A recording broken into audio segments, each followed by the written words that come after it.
Yes. Good evening, ladies and gentlemen, and friends of our different yoga societies around the world, and welcome to another talk here on behalf of Veda Life.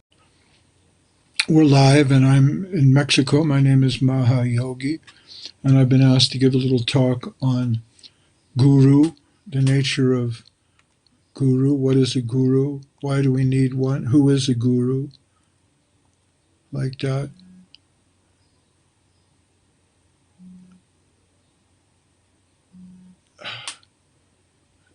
Anyway,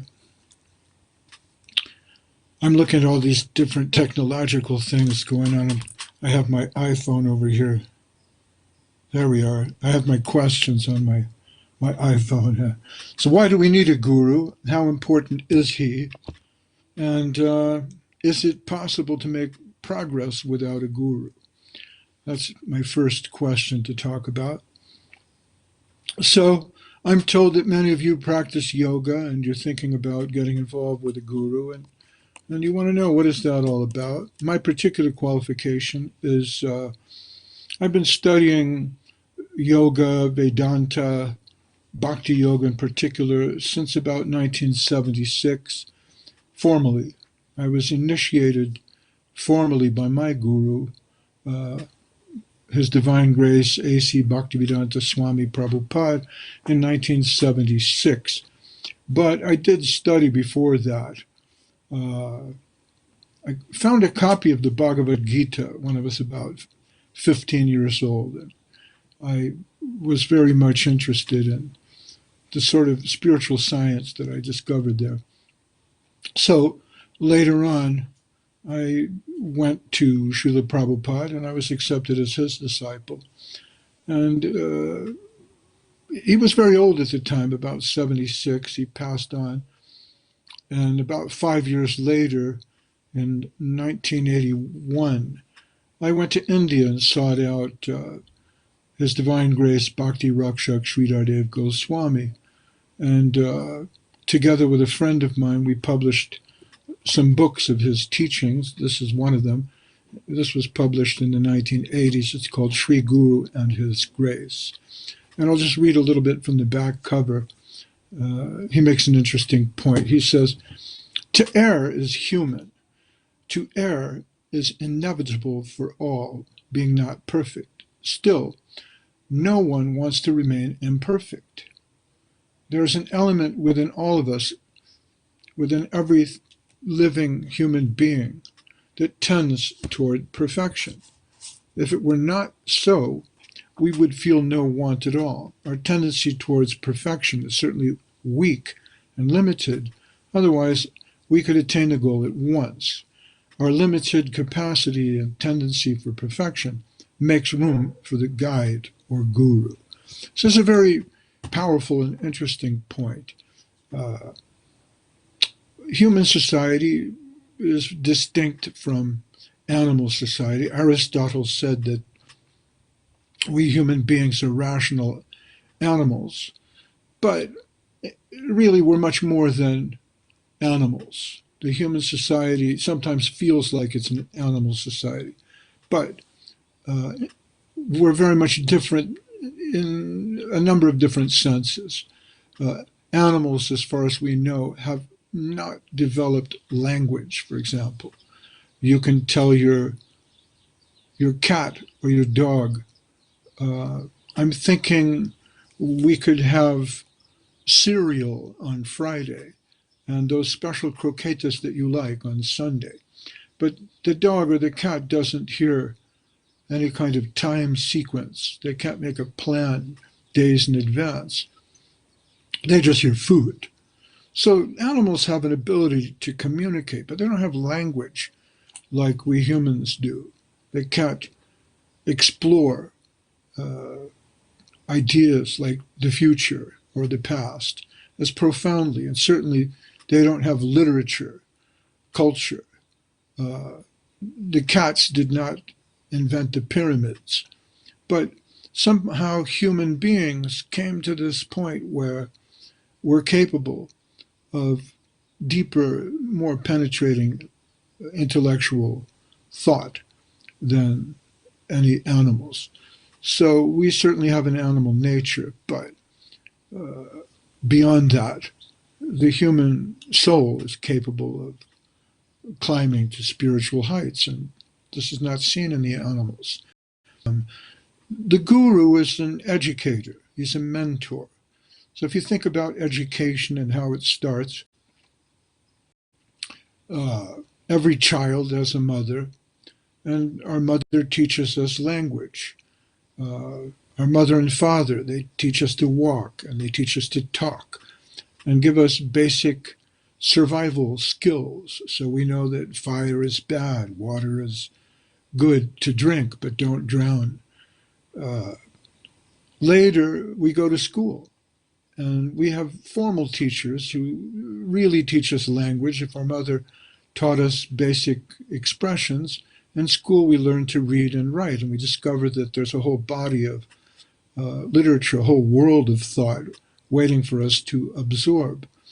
And in this way, it's the duty of each human generation to convey all the information from 50 or 100 generations behind us to this generation. It's an incredible, miraculous task, if you think about it, that we come into this world, we don't know what a hammer is, or a pencil, or a car, or a book. But in due course of time, we can use Google on the cell phone and discover any information that we want. So in school, we have teachers, and our teachers are gurus. So if our first guru is our mother and our father, and then in school, we also find teachers, mentors. Later, we become more involved with our friends and our peers. We thought our mother was Wonder Woman and our father was Superman. But we discovered that they're frail. They're fragile vessels, just as we are. And they're not really Superman. Your father can't fly.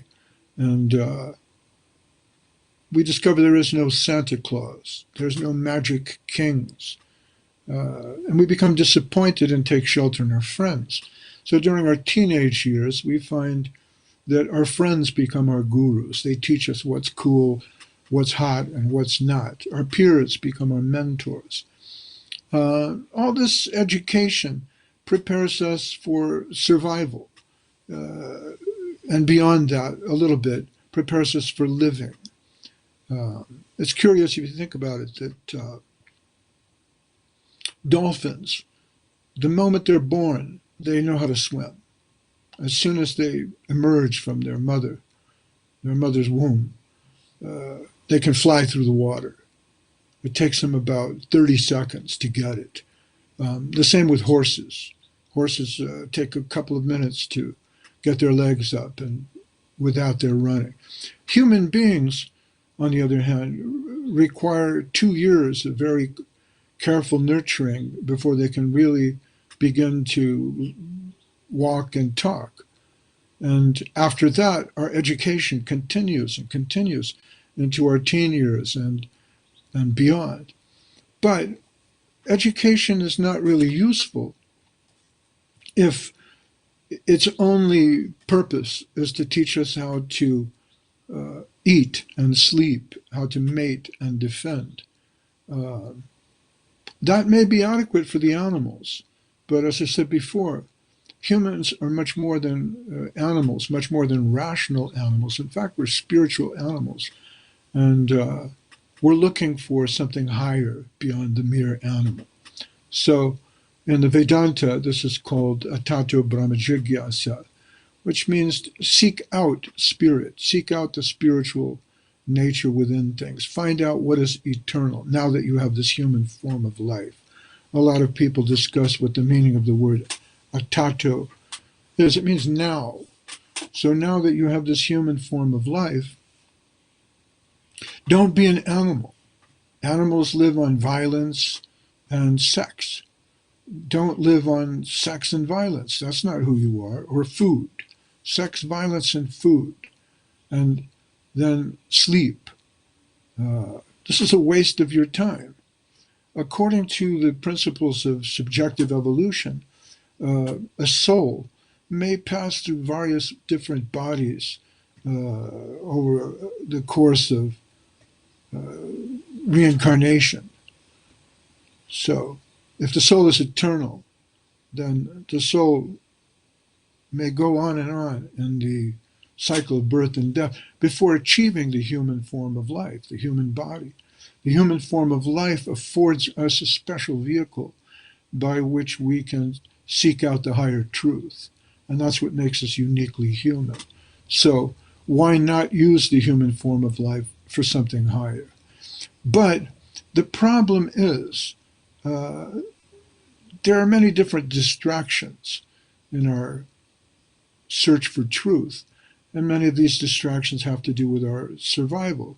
If you look at Maslow's pyramid of self-actualization, Abraham Maslow, he was a psychologist, he points out you need food and shelter. You need a certain amount of security.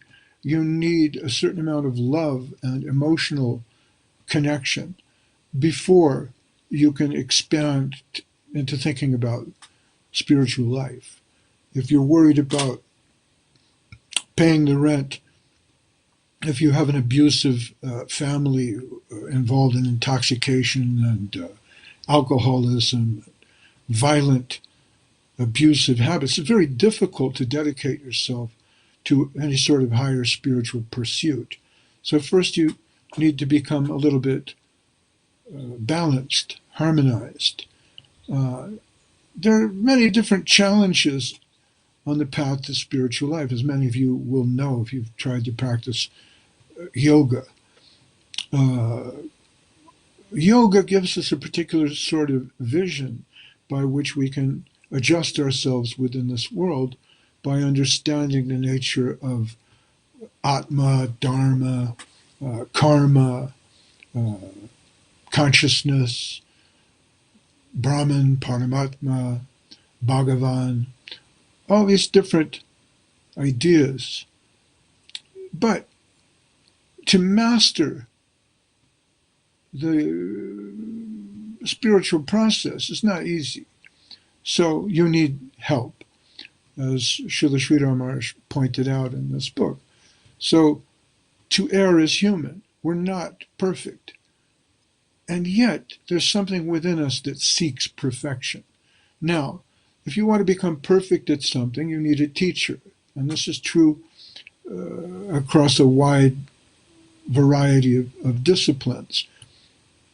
For example, if anybody can play Happy Birthday on the violin, but in order to play the Bach Chaconne, you need an advanced teacher who will show you step by step how to develop the skills that you need to interpret such a masterpiece of music. And the teacher's guidance may be subtle. Also, you may need more than one teacher. You may begin with an elementary teacher who teaches you how to fret the instrument, how to tune it, how to bow the instrument. But that teacher may tell you at some point, this is all that I can do for you. I can't take you any further because my knowledge is limited. Go to a real master. And then you go to a virtuoso who will prepare you and tell you, okay, you're not ready for the Bach Chaconne right now. You're not ready for Beethoven. You can play an easier composer. You can play exercises. Do it like this, stand like this, hold your instrument like that. And gradually you learn a discipline. And so the spiritual master is something like that. How does he know what is the proper spiritual discipline for you? He learned it from his master. So then the next question becomes, who is a guru? Who is a proper spiritual master? And then you have to think, well, he should be someone who's self-realized himself. So the Vedas tell us, Acharyavan Purusho Veda. This is another interesting expression. Acharya is someone who teaches by example. So the true spiritual master, he should be a sincere truth seeker himself, not a charlatan, not someone who sets himself up as God or a sex guru or someone who's there to exploit you. Just as any teacher takes great pride and happiness in seeing his own students develop, just as that great violin virtuoso is pleased to see his student play on the concert stage, a real guru is happy to see his disciple making spiritual advancement, and he doesn't use his position to exploit his student. This is against the principles of spiritual development. Any teacher knows this. You need to keep a certain amount of distance personally from your students because they may develop such respect for you that they worship you as God. This brings us to a different point, and that is that in the Indian tradition, the Vedantic tradition, the spiritual master is seen as an extension of God. This is hard for Americans or Europeans to swallow sometimes because we think, no, I'm an individual, I bow to no man. I'm not going to surrender to anyone. But without surrendering to the guru, you cannot really achieve his secret. You cannot develop to the point where you're transformed by his gift. You must surrender yourself to the guru. And this is very dangerous. People worry about that. Why should I surrender to this man? But in the Hindu tradition, the guru is seen as an extension of divinity.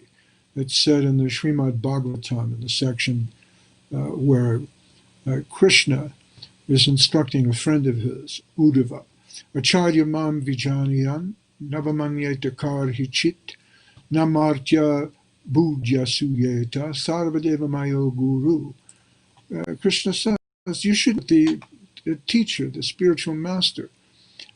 He's me. There's no difference between me and the teacher. And you should not disrespect or envy him, thinking him to be an ordinary person. He's a representative of all the gods. So this is kind of a sticking point, but it's something that you have to reflect on to resolve properly. The idea is that divinity comes through the guru, and you have to recognize that and take it where it comes.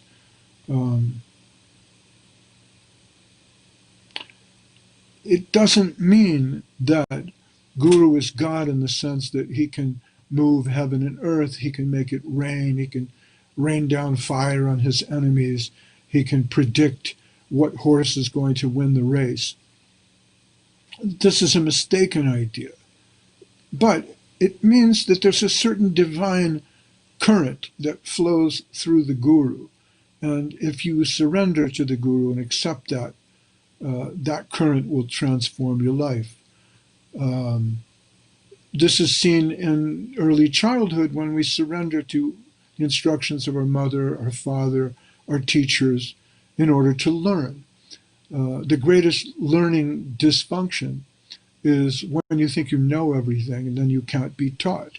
As long as I think I know everything, then I cannot be taught. I can't learn anything because I'm not open. I have no curiosity.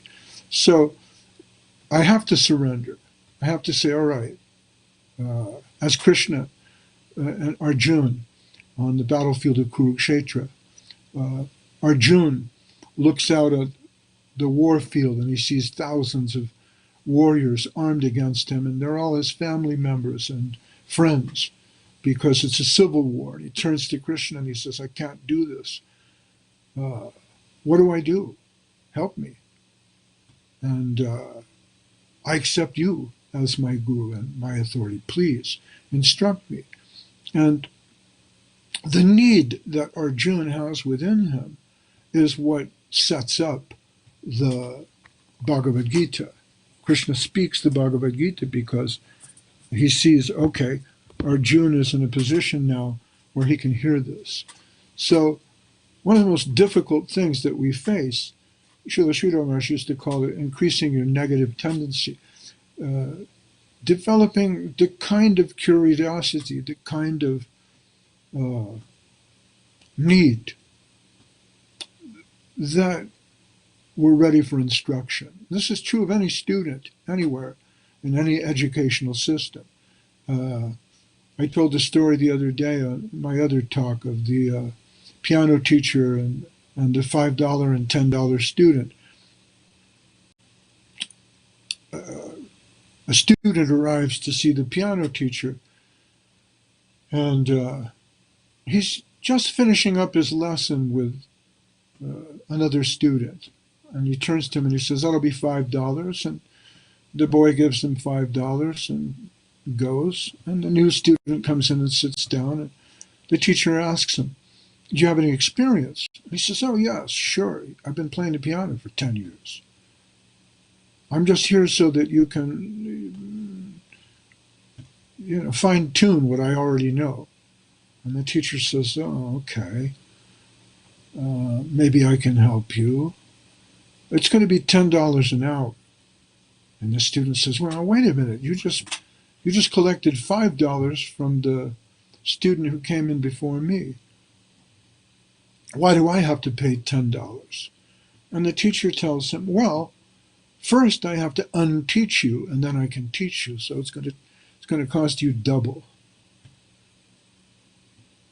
So the problem is, if we come to the guru thinking, I know this. So many yoga students, they've studied different forms of yoga, different schools. And they think, oh, I know this. I know Atma, Karma, Dharma, yoga asanas, pranayam, pratyahar, samadhi. I know all these terms.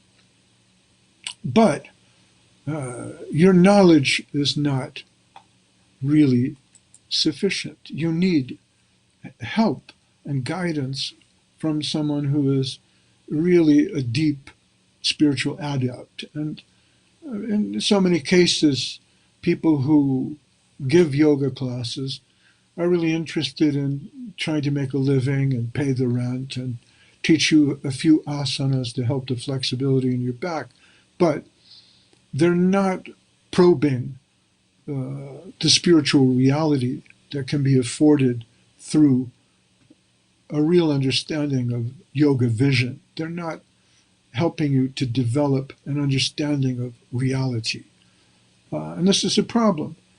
Many people take yoga classes because they're thinking, I'm suffering in this world. I have a back pain. And if I take yoga, it'll help with my back pain. Or young women are thinking, this will make me more flexible, more beautiful. I'll be a better dancer. I'll have better sex. I'll meet a better husband. But this is not the true purpose of yoga. The purpose of yoga is to take us to a higher space, a higher spiritual space. The word yoga, it's connected with the word yojana, yoga, yukta. It means to yoke, we're often told. And people say, okay, well, it means to yoke up with the divine, to yoke up with to connect with some higher spiritual reality. But it also has to do with a very simple idea. When you yoke two oxen together, you're going to travel a certain distance. So the yoking itself implies the path.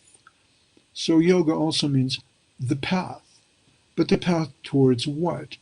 The Vedas talk about 4 goals in human life. There's dharma, artha, kama, and moksha. So dharma means doing your duty, and artha means material gain. Dharma, artha, kama is desire, having your desires fulfilled, material desire, lust, sex even, and moksha. That's liberation, dharma, artha, kama, moksha. You can see this as Monday, Tuesday, Wednesday, and Thursday, you do your dharma, you do your duty, you're working. Friday is artha, you get your pay. Saturday, kama, you go dancing and have nice sex life. And moksha is Sunday, you practice your religion. So dharma, artha, kama, moksha, these are sort of mundane concepts of human duty and religion. But beyond that, there's a higher life. And really, the purpose of yoga is to go for that higher life, to fulfill the purpose of human life beyond being a rational animal. And so you can think, well, I don't need a guru or a guide. I can do that without him. But if you try, you'll find that, as the scriptures say, Tarko Pratishta Shrutaya Vibhina Nasavrashir Yasyamatam Nabhinam Dharmasya Tattvam Nihitam Guhayam Mahajano Yenagatasapanta. Dry arguments are inconclusive. So you get involved in what's called tarka, where you don't know, who am I? It's a philosophical problem. Who am I?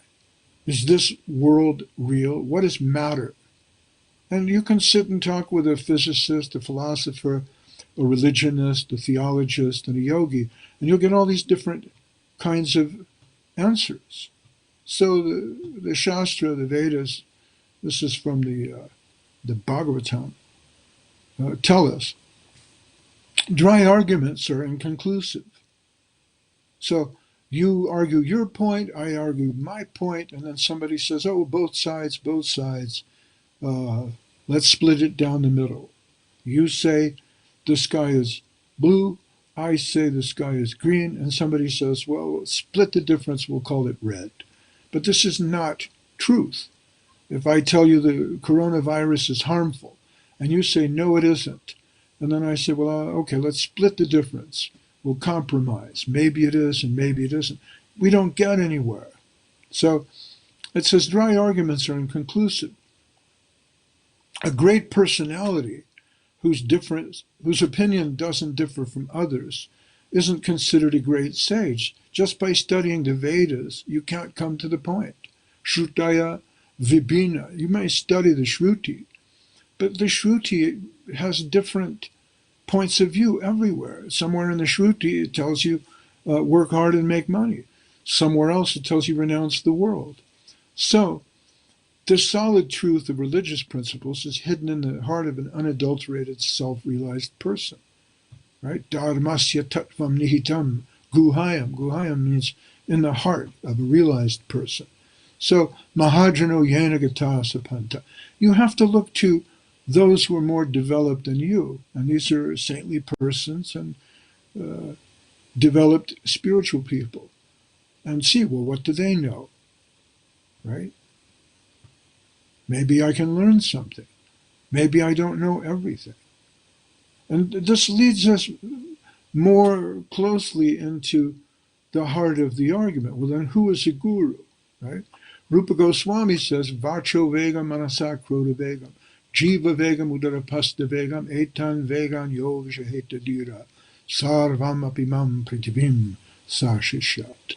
He says that a real guru is someone who can control Vacho Vegam, the urge to speak, and also the tongue. See, the tongue is very difficult to control because we like to eat and we like to speak, but the tongue is sort of the root of desire. And the tongue leads in a straight line. Udara apasta means the belly and the genitals. So you need to control the belly and the genitals, which means a guru is not someone who's on the lookout for sexual pleasure, especially from his disciples. Unscrupulous gurus will say, well, a guru is God, so you must worship me as God. And complete worship means complete surrender. So let's have sex. That's not the nature of a real guru, right? Rupa Goswami says a sober person who can tolerate the urge to speak, the mind's demands, the actions of anger, and the urges of the tongue, belly, and genitals is qualified to make disciples all over the world. So it's interesting that he mentions krodha here, which is anger, right? Anger means, I want revenge. I've been disrespected, and now I'm going to get you back. Anger, Krishna says in the Bhagavad Gita, anger arises from frustrated desire. I want something, I can't have it, now I'm angry. But a real sage, one of the qualifications of a real sage, a real guru, is an absence of anger. He may be angry at injustice from time to time, but normally he's free from anger. Now you may ask yourself, how do I become free from anger? And I'll give you a little exercise. I was told to speak for 40 minutes or 50 minutes, but here's a little exercise for you. Try to go through the day without getting angry at anyone. See if you can do it. And if you can do it, you can buy a little calendar and put it on your wall, or use your cell phone calendar. Mark a little green dot on that day. I went through the day, I didn't get angry at anyone. And then try to do it again tomorrow and see how long you can do that. See if you can do it for a few weeks. And then try not to get angry even mentally. So there's 3 levels of anger and violence, right? There's physical anger.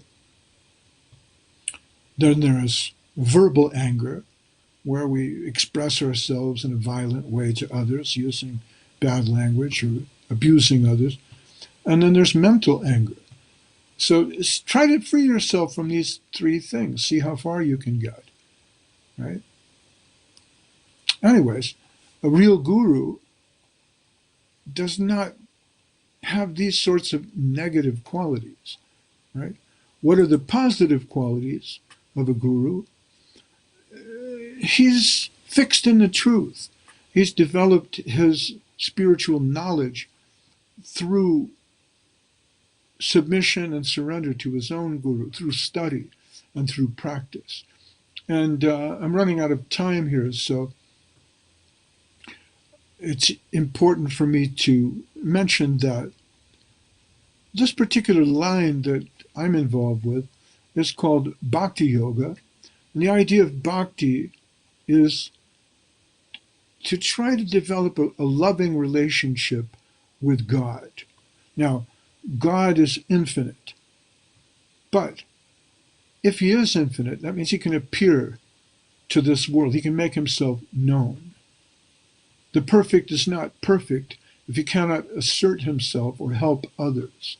So the Absolute appears in the form of the Guru. He can deliver himself to us in the form of the Guru. But the goal is not merely knowledge. The goal is to try to develop beyond faith to the position of love of God. Krishna says in the Bhagavad Gita, the Bhagavatam, he says, Tasman Gurum Prapadyeta Jigyasu Shreya Uttamam Shabde Parecha Nishnatam Brahmani Upashamashrayam. So, if you're seeking out the truth, try to find the truth in the form of a human who represents the Vedas, who knows the inner meaning of the Vedas, who's fixed in the absolute truth, an expert in the Shastra. Just a very interesting book by an author named Ray Bradbury. I used to read him when I was a kid. And he wrote this good book called Fahrenheit 451, which is about censorship. It's about book burning. And the author said, well, really it's about television, because with television and now the internet, you don't need to burn books anymore because people will stop reading them. So there's no need to censor books if people simply stop reading the books. But one of the interesting conceits that he develops in the book is that now that books are being burned and they're disappearing, there's a secret society. And in the secret society, different people learn an entire book before it's burned and destroyed. And in this way, they inhabit the book, and the book becomes them, and they become the book. So the hero visits the secret society, and he finds that there's a person there who is the Count of Monte Cristo. And they know the whole book from beginning to end, and they can narrate it to you. The book itself has been destroyed, and you can't find the Count of Monte Cristo in the library anyway. There's no more libraries. But there's a man who is the Count of Monte Cristo, and he holds the book within him, and he can give it to you. In the same form, someone else is Don Quixote, and they know the whole story of Don Quixote, and they can narrate it for you. Someone else is the Bible, and someone else is Shakespeare. And in this way, they're preserving the literature because it's being destroyed and disappeared. Well, in our tradition, the important book is called the Bhagavatam, the Srimad Bhagavatam, because that book describes the nature of Bhagavan. You've heard the word Bhagavan. Bhagavan means personal God. Just like in Kiev, I'm told, or in Ukraine, there's a river there called the Bug. In Russian, the word Bog. It comes from Bhagavan, God. So the idea of the personal God is developed in a book called the Bhagavad. And in India, when someone has absorbed the teachings of that book completely, then they're called the Bhagavat. So the Bhagavat refers to the person Bhagavat and the book Bhagavat. The person Bhagavat represents the story of Krishna, the spirituality of divine love, and the science of bhakti yoga in a very personal way. So we're told to seek out that person who is the personal Bhagavat and try to take instruction from them. I don't know if I answered all the questions. I think I just kept going on that one. How to know a real guru. We talked about that. Oh, to accept a guru, is it a one-time action or a constant transformation throughout life? That's a very good point. In my personal case, I took instruction from Srila Prabhupada, who was the author of the Bhagavad Gita translation that we studied in the 1960s.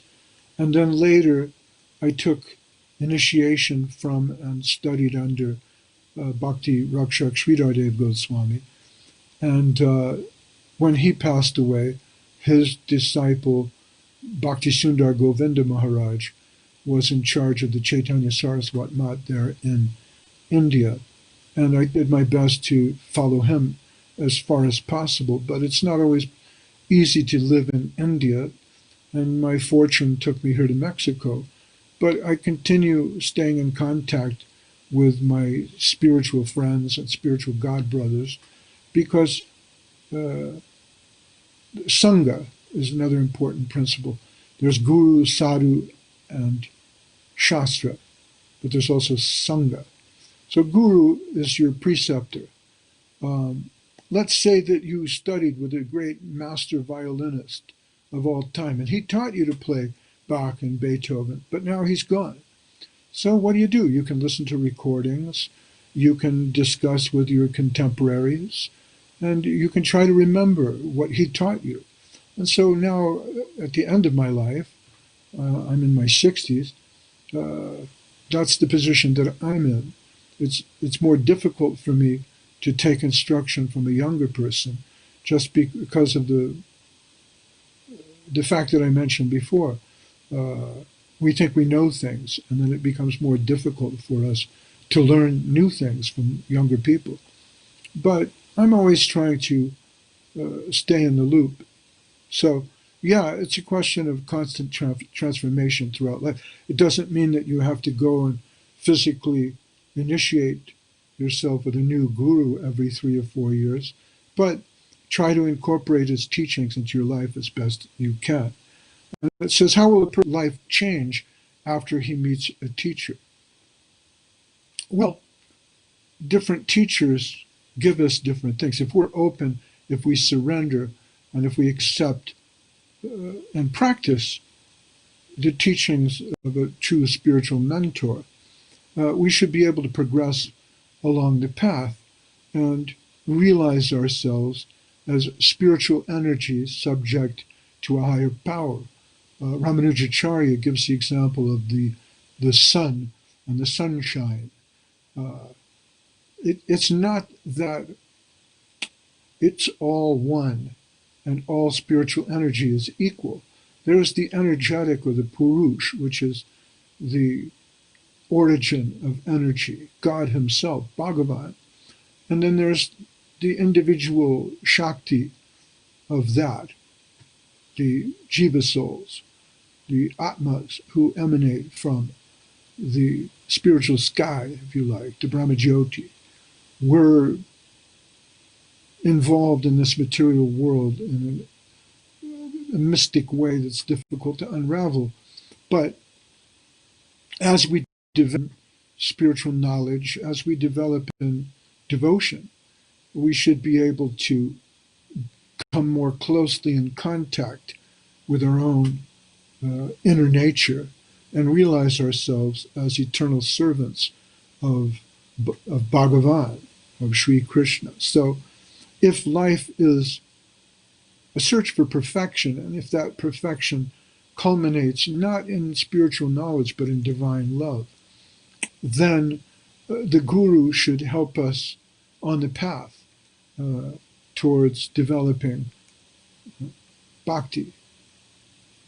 First there's Shraddha, faith, then Sadhu Sangha, acceptance within the association of saints who help guide us.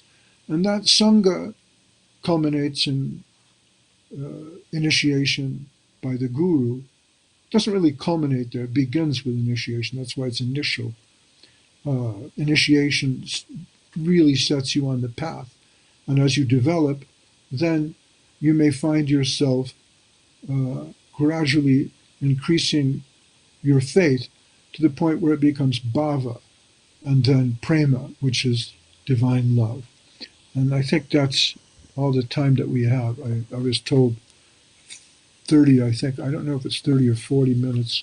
But I'd like to thank the people at Veda Life for giving me a chance to speak. It's very strange trying to speak like this because I'm looking at a screen and a tiny picture of myself, but I can't see you. But I know you're out there. And so I'd like to say hello to all the nice, wonderful people who are listening.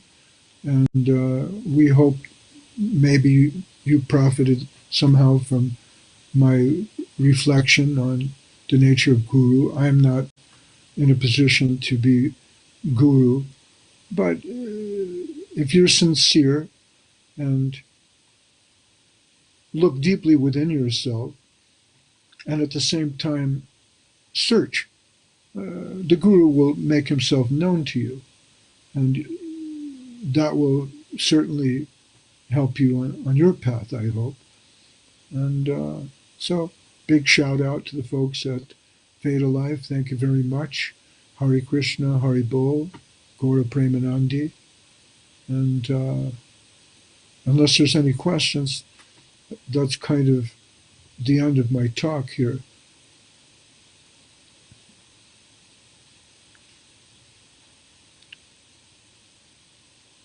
So it's hard for me to know if anybody's out there. Well, I'm not getting cut off, so I can try to keep going for a couple more minutes. Now, sometimes people ask about different gurus. Everybody thinks then, after you've been initiated, you think, well, my guru is the only guru. He's the only one in the world. And he's the best. He's the Jagat Guru. And one of the problems with this kind of mentality is that it leads to sectarianism. And if a message is true and if it's universal, it must have more than one exponent. It can't be limited to only one spiritual guide. If the infinite is infinite, then he has infinite power to appear in as many avatars as he sees fit. So we see God himself coming as in the form of Krishna, maybe Buddha, Jesus Christ, maybe the Prophet Muhammad.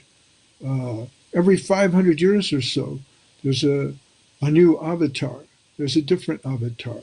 In around 1500, there was the golden avatar, Sri Krishna Chaitanya Mahaprabhu, who was God himself appearing as a guru, God himself appearing as his own servant. And his message was, chant the holy name of Krishna. Because why?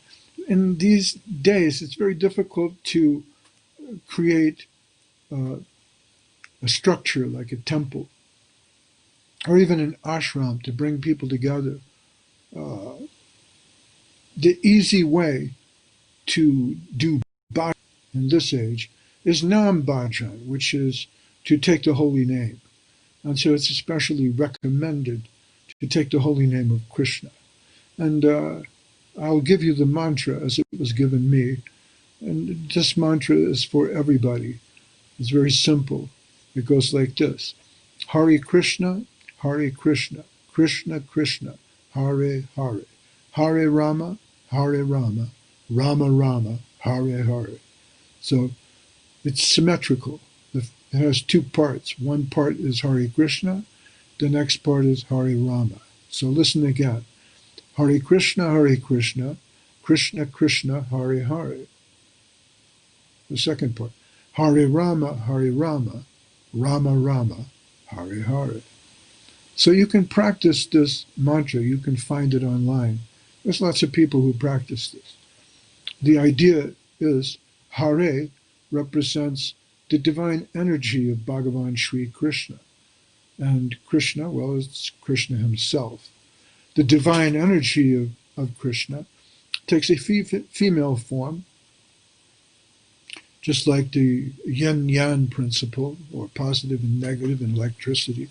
God has a positive side and a negative side. So Hare is the negative side, and Krishna is the positive side. Hare Krishna, Krishna Krishna, Hare Hare.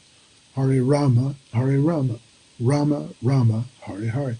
And you can practice this with the folks in Veda Life, or there in Kiev, or Donetsk, Moscow, or around the world. If you're listening to this internationally, we also have friends in London, New York, Los Angeles.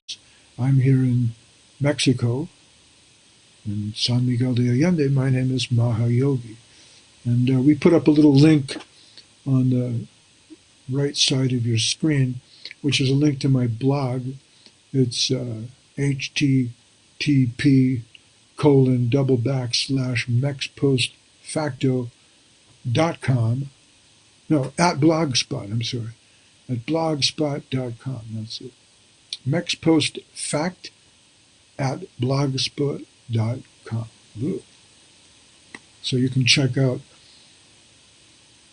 my blog there. I've written about 1,000 blog posts. The one that we posted there on the side has to do with the Guru. It's from a book called the Gaudiya Kantahara, which was published in the time of Srila Bhaktisiddhanta Saraswati Thakur, and gives some really good advice about Guru.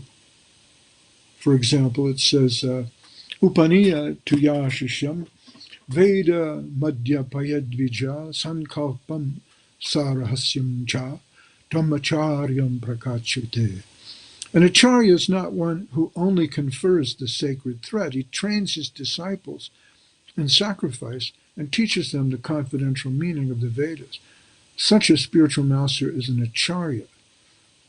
Or then again, achinote yashastartam achare stapayatyapi svayam acharate asmat acharyas tena kirtita. This is from the Vayu Purana. It says, an acharya is one who fully understands the conclusions of the revealed scriptures and whose behavior reflects his deep realization. He's a living example, for he teaches the meaning of the scriptures both by word and deed. This is an important point.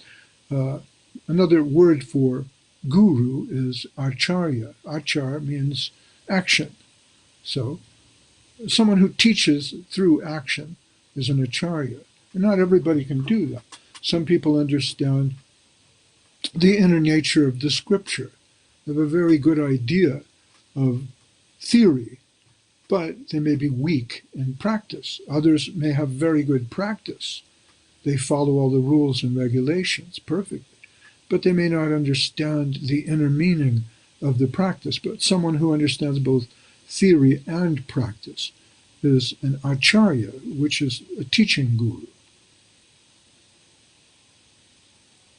For example, again in the Chaitanya Charitamrita, Kaviraj Das Goswami tells us, apane achare keha na kare prachar, prachar korena keho na korena achar, achar prachar namer koro, dui korya tumi sarva guru, tumi jagater acha. See, this is from the Bengali of the Chaitanya Charitamrita and the Antya Lila, where Kaviraj Goswami explained, some practice but do not preach.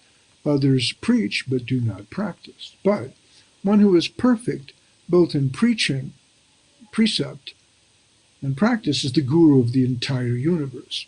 You are a real Jagat Guru, for you practice what you preach. Now, if it happens that you've accepted a guru and made lots of progress on the path, and then the guru disappears, you need to be able to find your guru within the heart of others.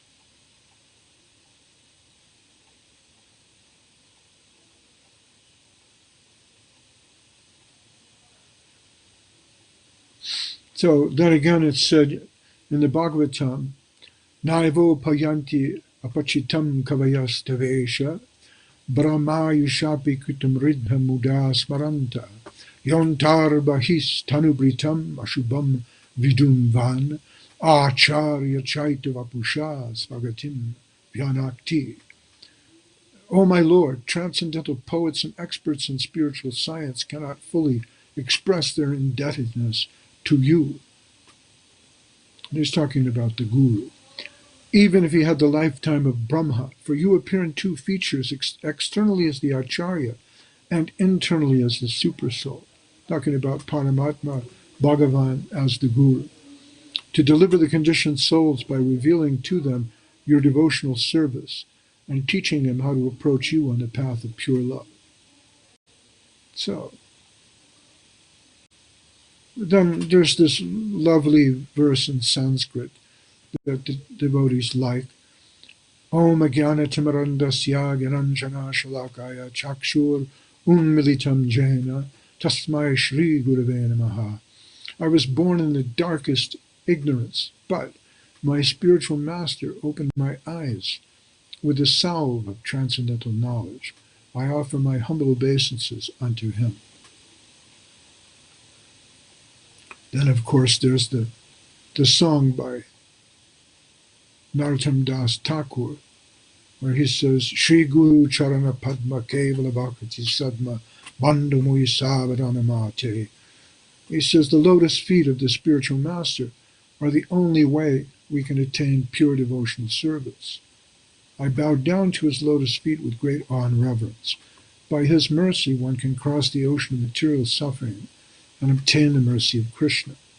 My only wish is to have my consciousness purified by the words emanating from his lotus mouth.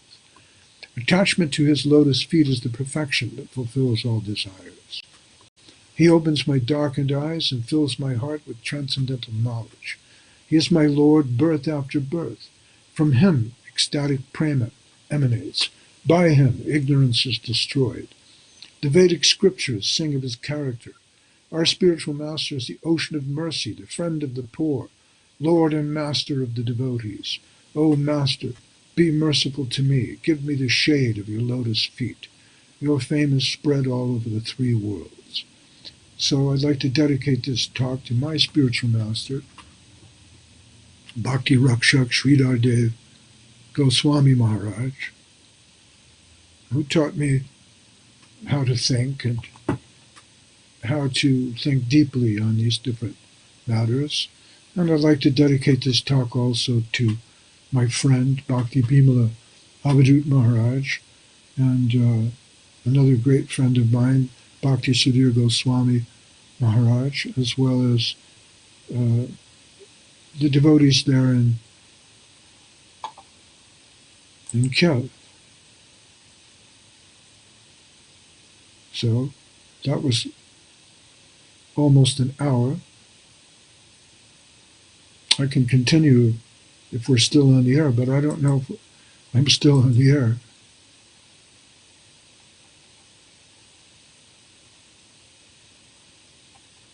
Well, Vishwanath Chakravarti Thakur, he develops this idea that the Guru is non-different from God.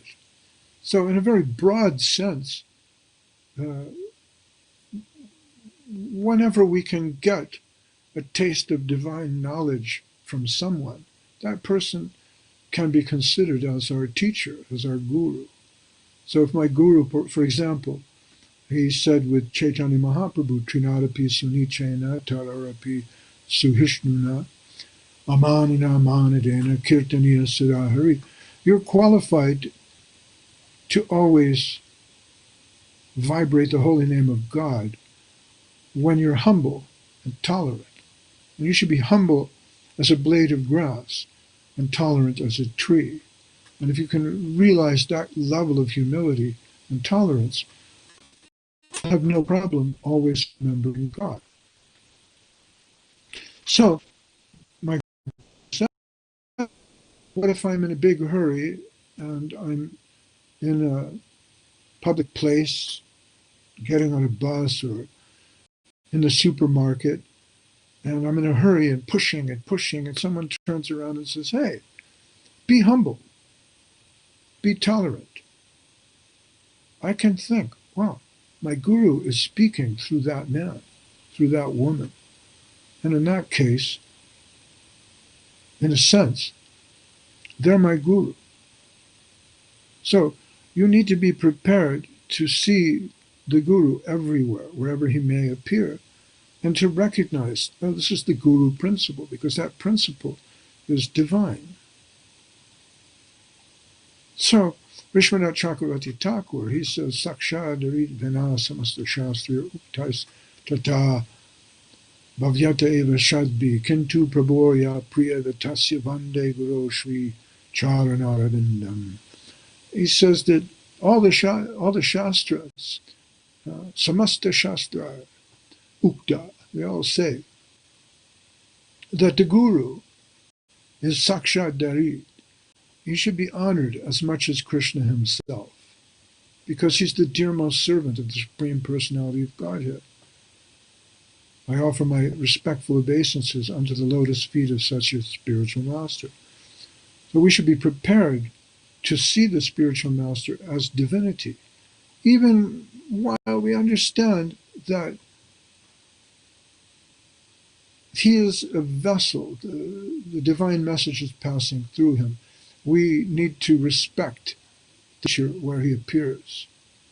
It doesn't mean that we confuse the teacher with God, and that if God tells me to kill myself or kill someone else, we should do that. And this is very dangerous.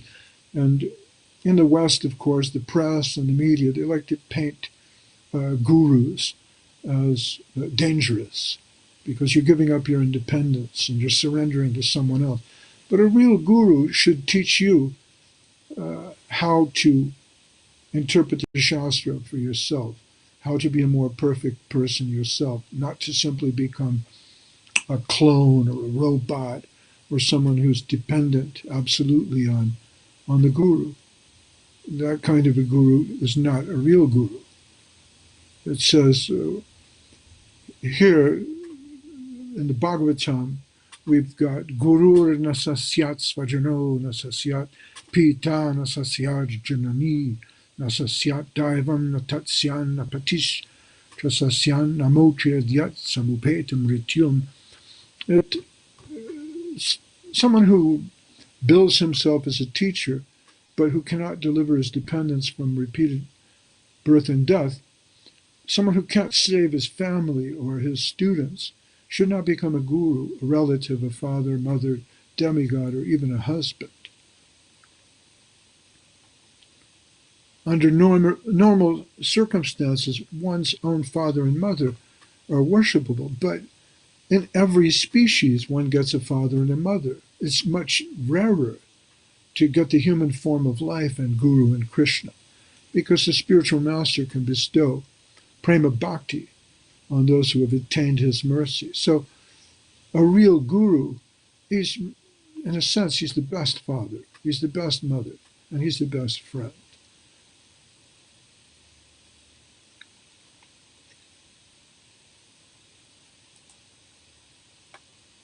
Hello? Am I still being recorded here? I don't know. Am I still on? I might just be talking to an empty screen. Let me try to communicate. Hello? We're still on the air? Okay. I'm told that we're still on the air. Okay. I've been asked to speak about Guru. So, then again, in the Vishnu Smriti, it says one who accepts disciples for personal service and fame is unfit to be a guru. So I don't want to mention names. Obviously, all of you who are listening may have had some knowledge or some connection with someone who was insidiously seduced by a bogus guru. But you can usually tell the bogus guru because he is using his position for name, fame, fortune, sexual politics. So it says here in the Vishnu Smriti, Paricharya Yasholipsu Shishad Guru Nahi. One who accepts disciples for personal service and fame is unfit to be a guru. And then again, in the Purana Vakya, we have Guravo Bhava Shanti Shishya Vita Parahakaha Durlabha Sadguru Devi Shishya Santa Paharakaha. Many gurus take advantage of their disciples and plunder them, exploit their disciples for sex, and use them to amass wealth. But a guru who can remove the miseries of his disciples is very rare. So if you find yourself in a situation like that, you might think, all right, what do you do if you get on the train and you think it's the train for Moscow? And then after a few stations, you look and you think, wait a minute, I think I'm going south. I should be going north.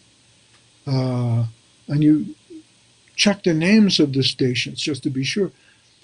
And then you ask somebody, am I going the right way? Is this train go to Moscow? And they go, no, this doesn't go to Moscow. This goes to Istanbul.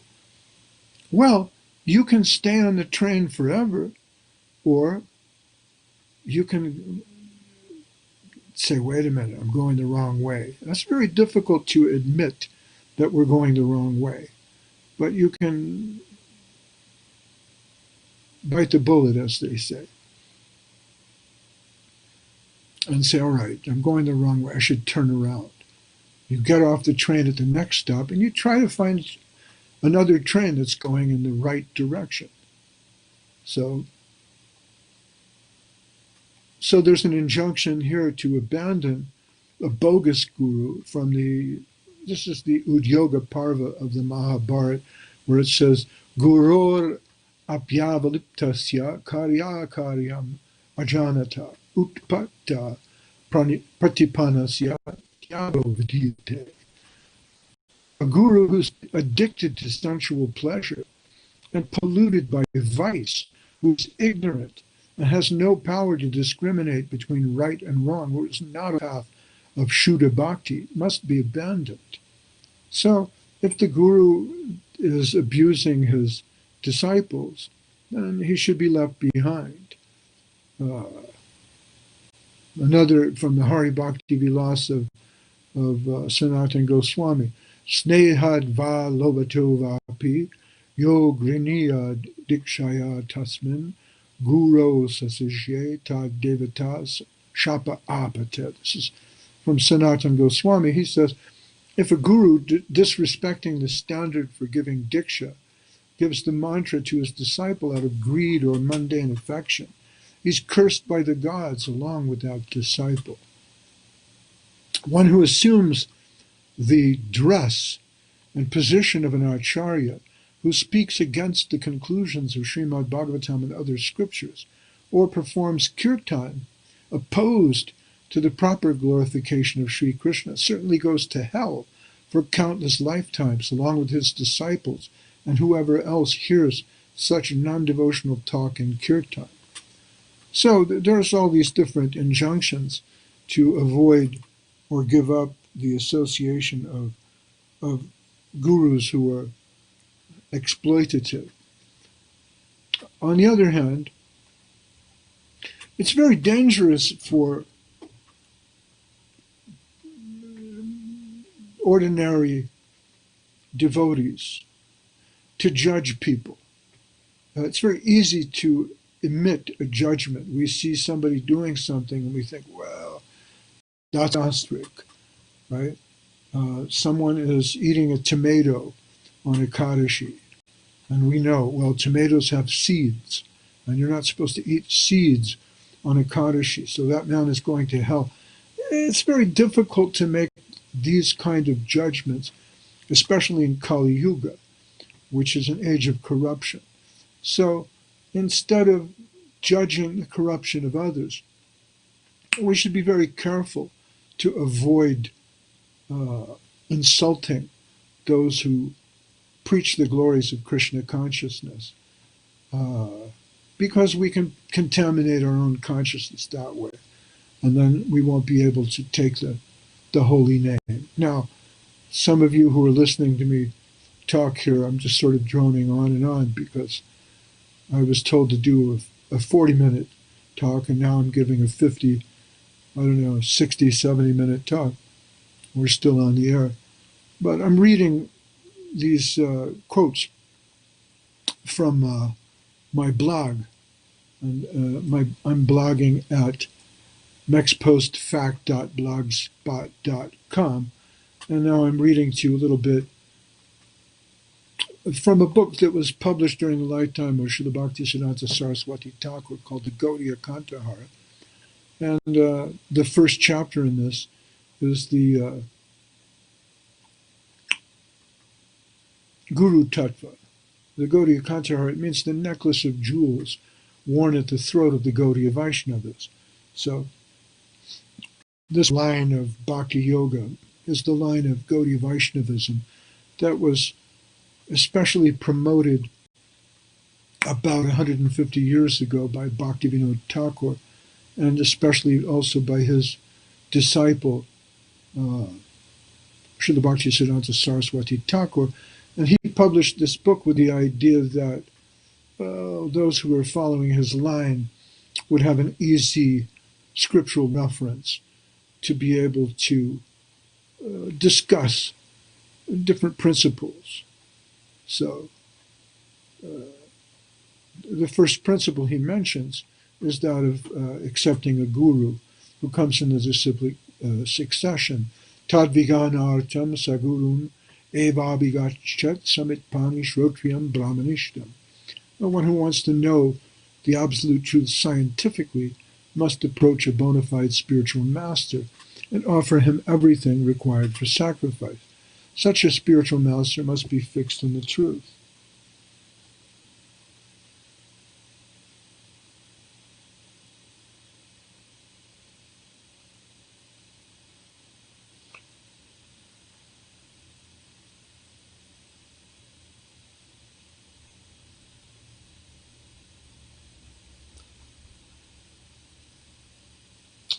Then again, the absolute and relative position of the teacher is always confusing us. So when is it that the Guru says something that is absolutely divine and infallible? And when is he simply making an observation? If the Guru says, looks like rain, he's making an observation. He may not be diving deep into reality to give the absolute understanding of the nature of the weather.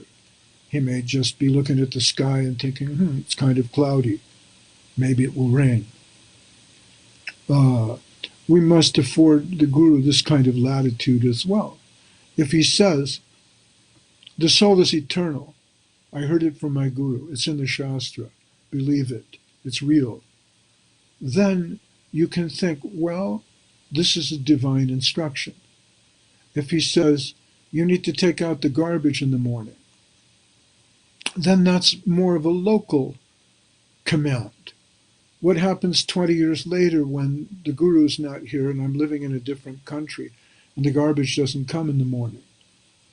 Do I still follow that order? So knowing how to adjust the order of the Guru is important also. Here's another quote from the Vedanta Sar.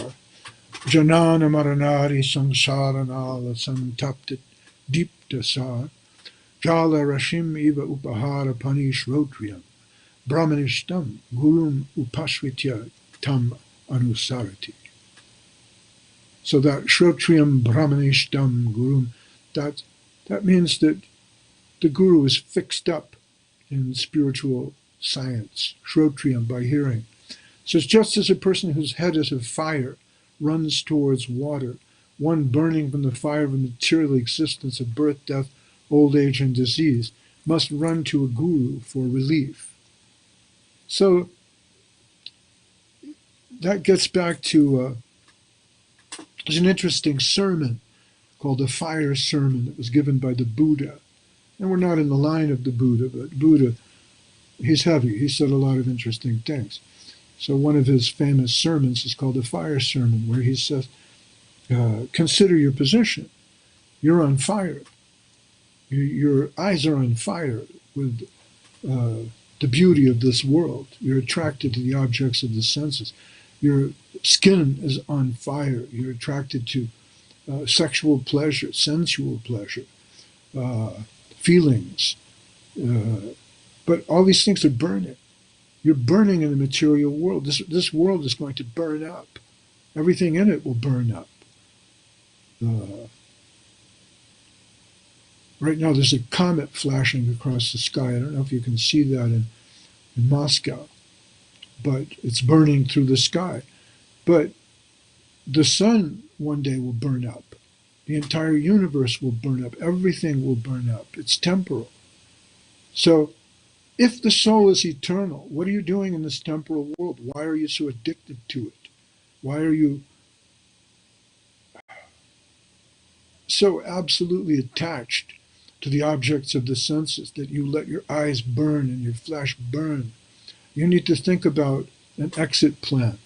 So here in the Vedanta Sar, it says, just as a person whose head is afire runs towards water, one burning from the fire of material existence of birth, death, old age, and disease must run to a Guru for relief. So you can't do it by yourself. You need help. You can't do it by yourself because you're an illusion and you're thinking, this is real. This world is real. Everything in it is real. I want more. I want more sense satisfaction. But the things of this world are only real because you think they're real. In a real sense, they're not real. If does a tree falling in the forest make a sound, as the old saw used by those who explore the concept of idealism that was fronted by Bishop Berkeley, right? Does a tree falling in the forest make a sound if nobody hears it? Well, it begs the question, what about the other trees, right? Can plants hear? If a tree is surrounded by other trees, the trees can hear that tree fall in the forest. So take away the tree.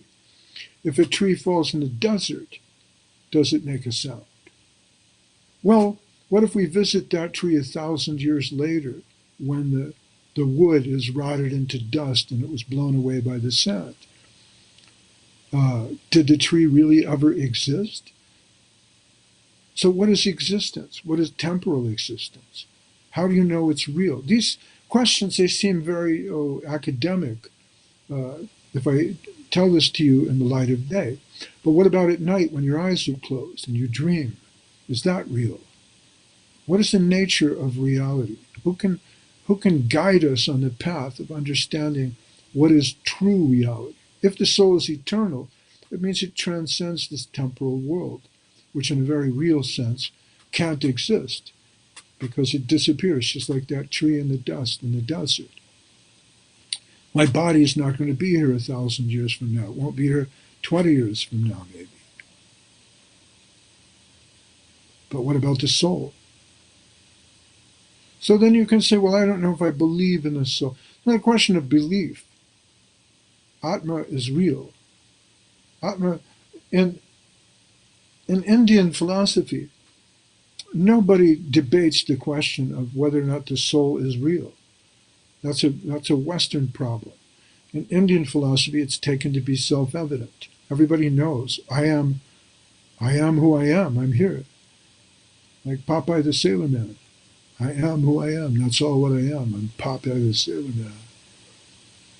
I am. This is reality. You are. So why would you dispute that? Why would you spend years of your life writing books about whether you exist? This is foolishness. Right? Real philosophy begins with an understanding of the existence of the soul, and that's why Vedanta is such a big boulder in the road for anyone studying philosophy. The soul is a real thing. So, somebody who's fixed in spiritual knowledge, that's a guru, and they can explain, they can help you, they can lead you on the path.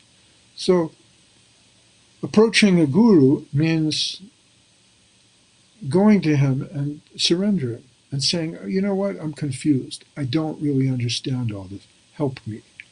And the guru can adjust you. He can say, no, you're not ready yet. Don't come to me now. Really, this is not a good time for you. You're too much of a fool for me to use. Come back when you know something. Or he can say, oh, you know too much. Come back when you've forgotten what you know, and then I can help you. So we've forgotten who we are. That's our real problem.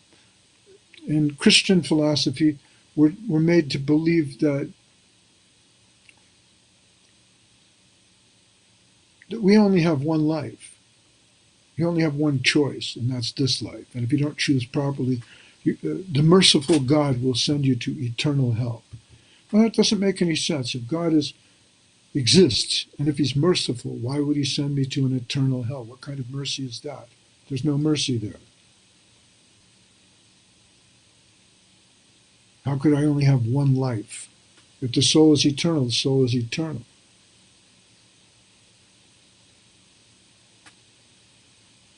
Then again, we're made to believe that because there was Adam and because there was Eve, they committed original sin by eating from the tree of knowledge, and as a consequence, everyone is born with original sin. That's an interesting thesis. I know it sounds silly, it sounds like mythology, but that's the mythology that forms the background of the Judeo-Christian ethic, which governs so much of Western moral ethic and then law. So even though it's hard to take seriously, Adam and Eve, the idea is there, and the concept is that we're all born with original sin. It means humans are innately evil. Man, woman is innately evil. We're born sinful. But this is not the idea of the Vedic principle or Atma Yoga. The idea there is the Atma is real, the soul is eternal. The soul sometimes becomes covered over. We don't like to call it the soul because it's a Western term. Call it the jiva. So the jiva is sometimes covered over, right? Obscured, just as light can become obscured by dust. So, Kaviraj Goswami says, Krishna nitya dasa jiva taki buligela doshi mayatara galaya bandila. The soul has forgotten that he is the eternal servant of Krishna. So Maya has obscured his internal knowledge and tempted him into this wilderness of ignorance. But being involved in ignorance and being sinful are two very different concepts. Karma is not the same concept as sin. There are universal truths, perennial wisdom at the heart of every religion or theological system or yoga system. But karma and sin are very, very distinct concepts because karma is what the soul accumulates in his trajectory, in his sojourn in this material world. Karma is what you do, but it doesn't mean that you're innately bad, as we're taught to believe in the Western world. So, Krishna Buli se jiva anadi bahirmukha ataiva mayatari deya samsarari dukkha. Forgetting Krishna, the soul is attracted by the illusory energy since time immemorial, which gives him innumerable miseries in the material world. So we're stuck in ignorance because of ego. Ego means I have this sense that I am the center of everything. I'm the center of the universe. And the universe is for me. But this is illusion. And so the Guru helps us overcome this. Right? Kaviraj Goswami gives us this advice. And then we're told in the Prema Vivarta that we develop our situation in this material world through the subjective form of evolution. Consciousness creates matter. Consciousness develops material bodies which are distinct. Evolution is a strange word. It doesn't really mean anything. What we observe scientifically is a gradation of millions and millions and millions and millions of different life forms, all distinctly different. And some of them are a little bit the same. And so we class them as a species. But, for example, dogs. There's tall ones, skinny ones, fat ones, short ones, black ones. They're all very, very different. But we give them this kind of classification because it's useful to us. We like to classify things. This is a dog, that's a bird, this is a fish. But to say that the fish evolved from a primitive aquatic life form or that the bird evolved from the fish doesn't get up and fly. There are innumerable gradations between a fish and a bird. So we call that evolution, but it's not something you can witness or observe. So how is that scientific? But what you can say is there are innumerable different kinds of consciousness and innumerable different kinds of life forms or bodies or species that house that consciousness. And so this is what's been made available to the different Atma or Jiva particles of consciousness in this world. So being averse to the service of the Supreme Lord, the living entity tries to satisfy his lusty desires for sense gratification, and the illusory energy encases him or her within a particular life form. They're given a particular kind of body. And after many, many different bodies, you may achieve the human form of life, but we're all dancing under the spell of Maya or the illusory energy, forgetting I'm the eternal servant of Krishna. And forgetting this, we become something like the slave of illusory energy. It's a kind of hypnosis or hologram, if you like, that's provoked by our collective consciousness, mass hypnosis. And sometimes we incarnate as a king, sometimes as a subject. Sometimes we're up, sometimes we're down. A Brahmin, a Shudra, now an insignificant ant, sometimes happy, sometimes sad. We go to heaven, we go to hell. Sometimes we're a devil or a lord. And in this way, Brahmanda Brahmite Kona Bhagavan Jeev, Guru Krishna Prasade Pai Bhakti Lata Beach, Tate Krishna Bhaje Kore Guru Sevan, Maya Jale Chute Pai Krishna.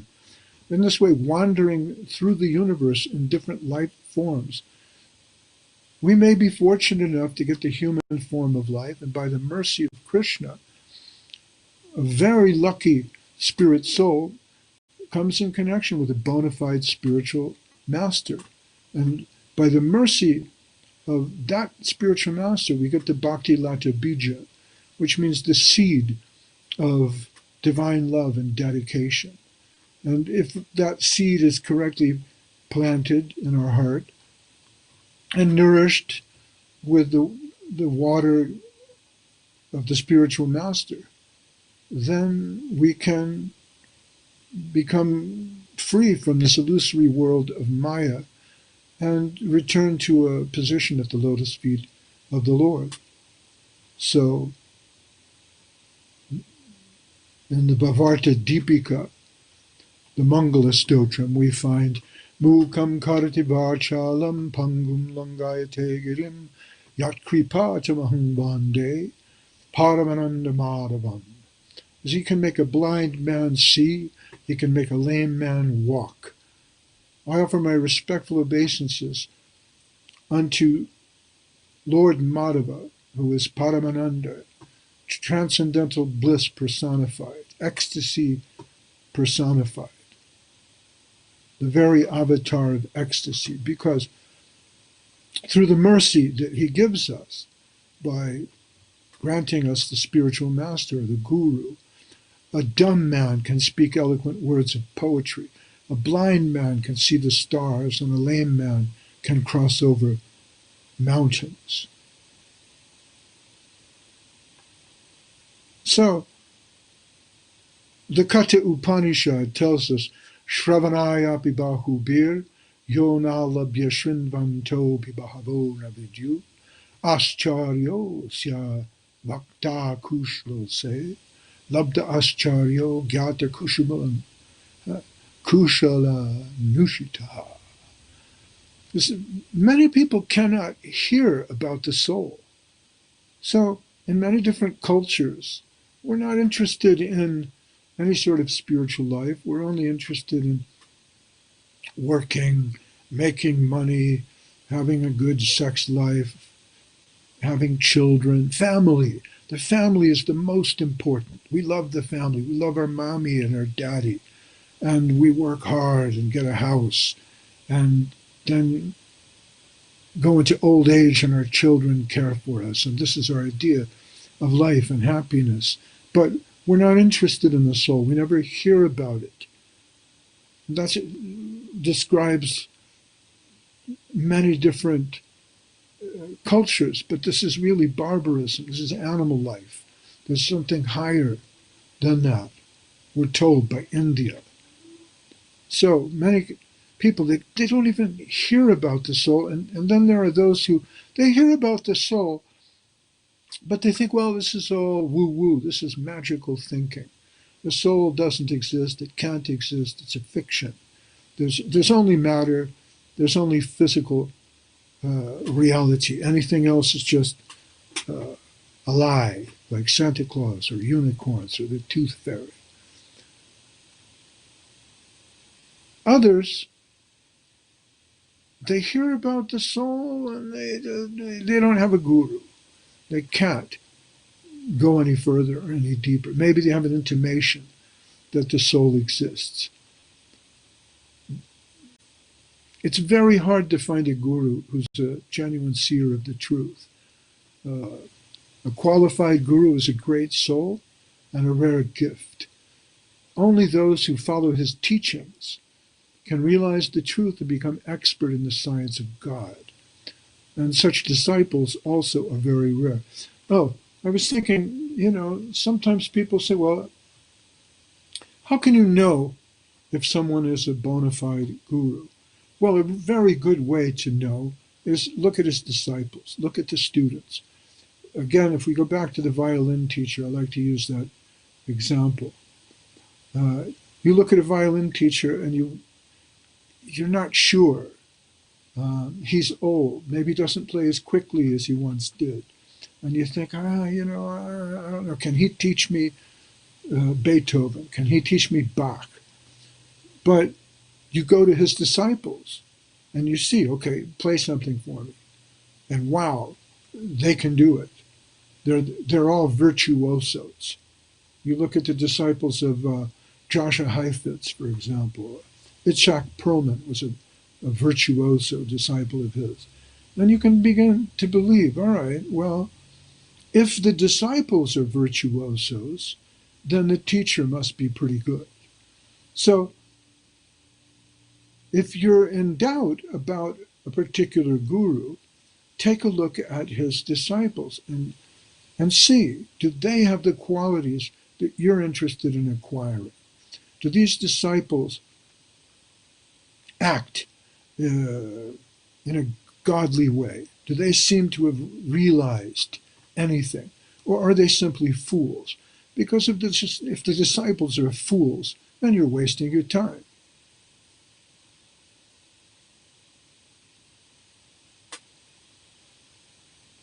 So, a genuine guru, he knows the truth about Krishna. He's surrendered to him, and he's well versed in the Vedic literature. So if you look at the disciples and you see, okay, they know the truth, they're surrendered, and they're well versed in Vedic literature, then you can understand, all right, then I can surrender here. I can learn something. If these people could learn, then I can learn.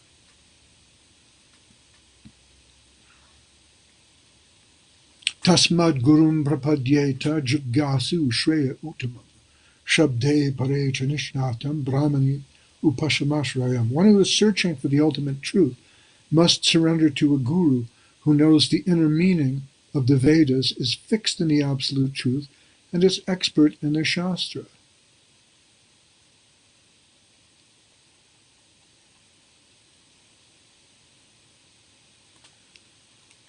I don't know if I'm still on the air. I'm going to check. Oh, I got a message. Yes, we are. I think. I don't know. Hi. I've never done this before. It's strange. I can do an interview and kind of know where I'm going by the reaction that I'm getting from the person on the other side, but I'm just sort of talking into a screen right now. I don't know. Are we on? Here we go. Am I still on? I guess. Okay. Just probably we have a short time already. If you want to finish, we can. Well, it's hard for me to talk and talk and talk. Dandavats to all the devotees from around the world. It's hard for me to just talk and talk like this without getting a reaction. Because as a teacher, I like to see the faces of my students, and I can sort of read their faces and then know if I've gone too far one way or another. But here's another one I'll read you. We'll finish with this one. This is good. It says from the Bhagavatam. Yeah, it says, Yasya sakshad bhagavati gana deepa prade uro martya sadhi shrutam tasya sarvam kunjara shochavat. The Guru is considered as the Supreme Lord himself because he gives the light of transcendental knowledge to his disciples. That's a very nice one. You can think of, I always think that for me, Srila Prabhupada was like the sun. He lit up the world. And then when he disappeared, I felt like there was no light. I was plunged into darkness. And then I discovered Srila Sridhar Maharaj. He was always there, but, I was fortunate enough to meet him. And for me, it was like the moon. And when the moon is full, it's practically like sunlight, only it's cooler. And then when Srila Sridhar Maharaj disappeared, again, I was plunged into darkness, but I found new light with Govinda Maharaj, who was like starlight, which in a way is more beautiful. There's a nice quote from Shakespeare that I have to. That's it.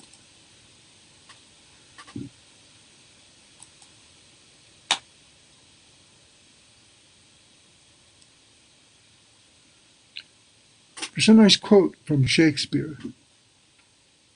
It's about, it's from Romeo and Juliet, but you can use this when someone leaves this world. And Shakespeare says, when he shall die, take him and cut him out in little stars, and he will make the face of heaven so fine that all the world will be in love with night and pay no worship to the garish sun. So the starlight that was given at the time of Govinda Maharaj, it was enough. It gave us all light. And now the sun has moved on, the moon is gone, and the starlight of Govinda Maharaj is no longer with us. But I like to think that as devotees, we can each come together, and maybe if we light a little match, we can create, or make little sparks, we can create a big enough fire that we all get some heat and warmth and a bit of light from that. So I get light from all of you, and I appreciate it so much that I've been invited to talk a little bit here. And I'll conclude with this. It says, the Guru is considered as the Supreme Lord himself because he gives the light of transcendental knowledge to his disciples. And consequently, for one who maintains a material conception that the Guru is an ordinary human being, everything is frustrated. So, Krishna tells Arjuna, Tadvidi pranipatena pariprashnena sevya upadekshanti te jnanam ganinas tatvadarshinaha. Just try to learn the truth by approaching a spiritual master. Surrender to him and inquire from him and render service at his lotus feet. The self-realized soul can impart knowledge unto you, for he has seen the truth. Upadekshanti te jnanam ganinas tatvadarshina. But we would also like to believe that the Guru can go beyond Gyan to pure devotion. So the Bhagavatam goes a step further and says, Evam Guru Pasanaika Bhaktya Vidya Kutarena Shitena Dira Vibrishcha. With steady intelligence, you should develop unalloyed devotional service, bhakti, by careful worship of the spiritual master, and with a sharp axe of transcendental knowledge, you should cut off the subtle material covering of the soul. Upon realizing the Supreme Personality of Godhead through bhakti, then you should give up the axe of analytical knowledge. So we spoke a lot about how important it is to realize transcendental knowledge, but beyond that, we're really interested in bhakti. And I'd like to conclude there, if I might, because it's very difficult for me in a way to keep speaking into a computer screen with the hope and faith that someone out there is listening. I certainly hope you are.